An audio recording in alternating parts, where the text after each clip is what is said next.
Hello. Good morning, traders. It has been a while, but I'm back and I'm going to go over my weekly recap. I've been focused on the pair Gbpjpy. The reasons why is because I'm working on my precision as a day trader and sticking to one pair is probably my best choice. So, as of this week, I've been doing a lot of traveling. I'm currently out here in Bangkok, Thailand. I just arrived yesterday, and I'm just enjoying my current 10-day quarantine here. I'm at a wellness resort, so it's kind of not really even like a quarantine, but at the same time, I'm going to be focusing a lot on myself, and I'm going to be working on my trading as well, more in private.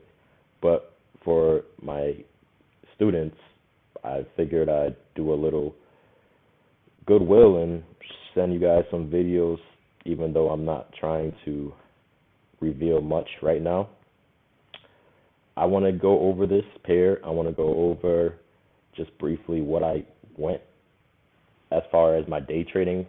You guys see this little order block right here. It doesn't really seem like much activity, but when you do draw it from the swing low to swing high, you can see that it was a 200 pip week, a very volatile week actually. It went up 200 pips and it actually went down 200 pips. So if you caught the wave up and down like I did, you would have caught 400 pips for the week. So I want to actually go over that. And like I said, I've been silent, but it's time to break the silence and update you all with my day trading. Let's get into it. What do you guys see on Gbpjpy? We see that it's been consolidating pretty much end of summer. It kind of dumped out and was consolidating within the range. Definitely could still catch pips within that range, but the real trend started taking off at the beginning of October. We see that October 1st, we have a brand new uptrend that succeeded into October 8th and the 15th and following through. Right now, we can see current pullback of that uptrend and is testing some area of support. I do believe this uptrend will continue on up if the 0.618 is not breached. If the 0.618 is breached, there's a possibility that it can continue down. And as we can see from swing low to swing high with no consolidation in between, we can see that the trend is currently still a very strong and healthy uptrend.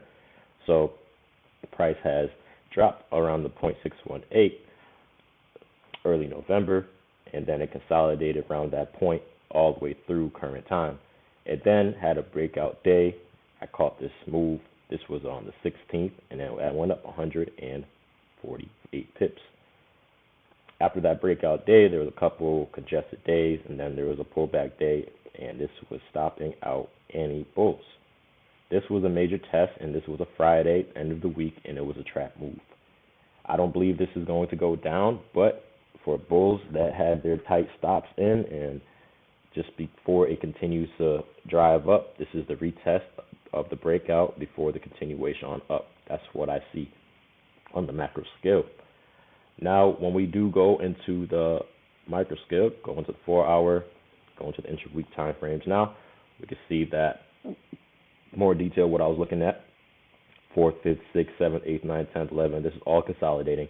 So there wasn't really much going on. I didn't really focus on GJ prior to last week. And there we go. We got a nice drive up. So what I did was I was trailing my stop. I was adding positions, and I was successfully day trading all the way to the top. Then I got stopped out, and price started to form its own bias after that. I had a sell stop right below, and this was Friday's move. I highlighted it on my Instagram for everyone to see.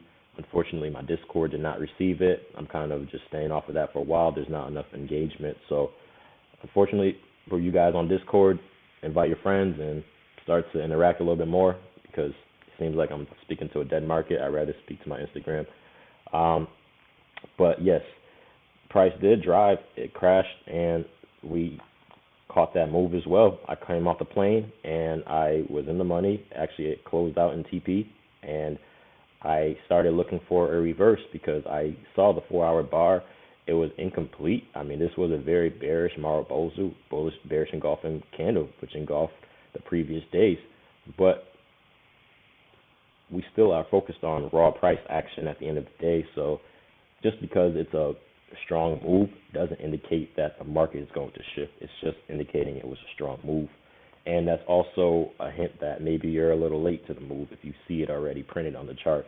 For example, if you try trading this right here, back on the 3rd, if you're still trying to just fantasize that this candlestick alone is going to carry on the downtrend, that's just a fantasy, because you can see everything happen in between, and it's been several weeks, 3 weeks since that move.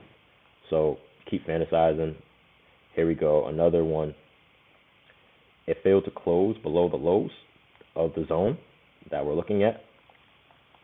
I was actually looking at the low of the zone of 152.3 to be breached, and to be not just breached, but I actually wanted to see a solid bear close below that low for a signal that it was going to continue on to the downside on the macro scale.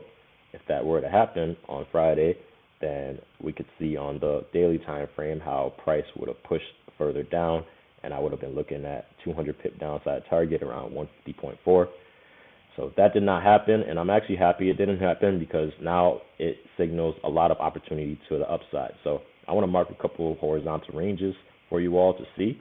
So there's one right here, and then there's another one I'm going to mark. It's going to be right about here, and if I see anything in between, I'll let you all know, but I'm not really alert. I'm not really aware of anything. I'll just place my final horizontal line a few pips below that low so we can be alert of a stop out. I'm going to call this my hard stop, but I'll never use a stop of 79 pips anymore because I'm a day trader. So when Sunday market opens, or when we get into the micro time scales, sorry about that, the micro time frames, then I'll be describing my stop loss a little further then.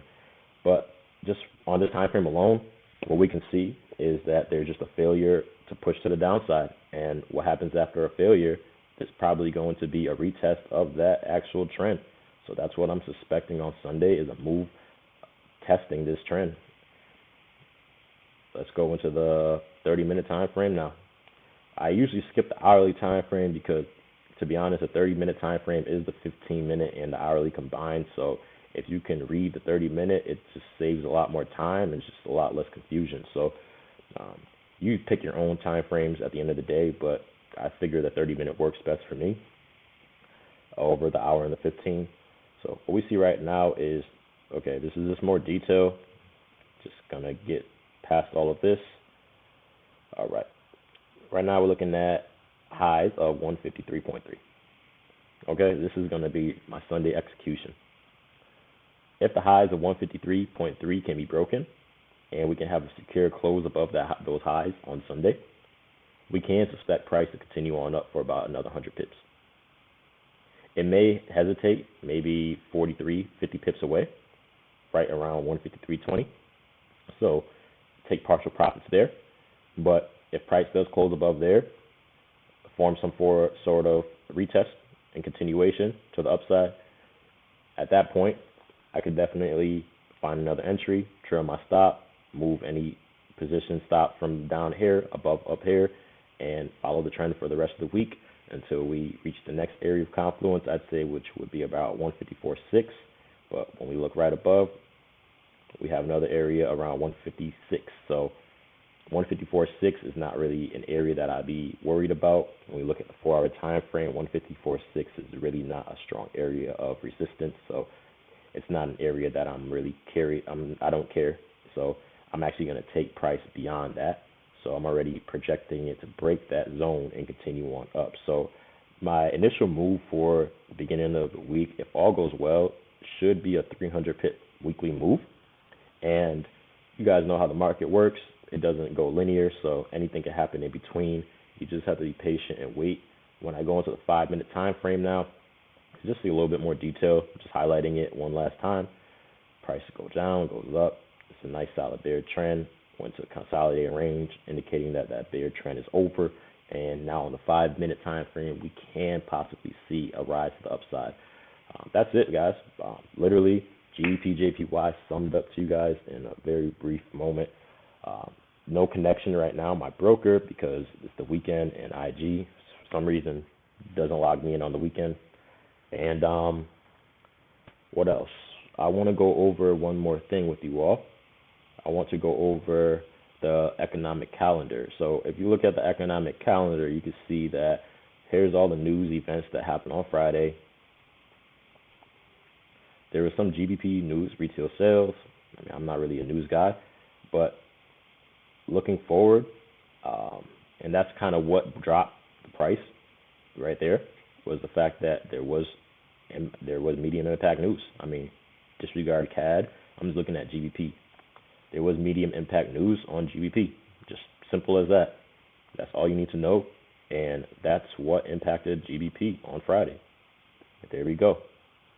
Medium impact news. When did it happen? 2 p.m. Yeah, this is like end of U.S. session almost, so, or during U.S. session, so we can see the paint on the chart. Market manipulation.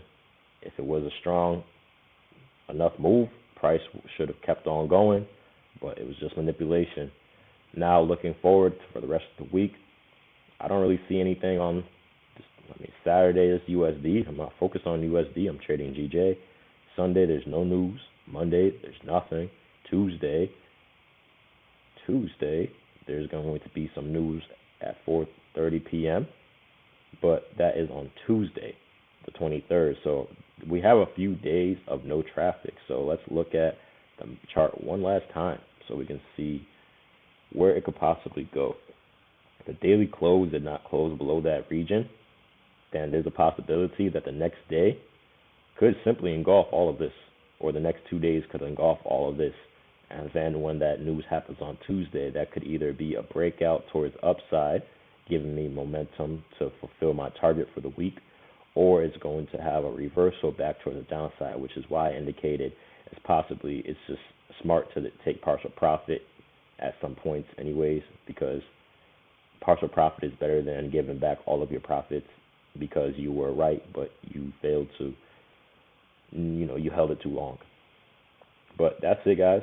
Hope you all understand my technicals, my breakdown, and hopefully this helped some of you out. Have a great day.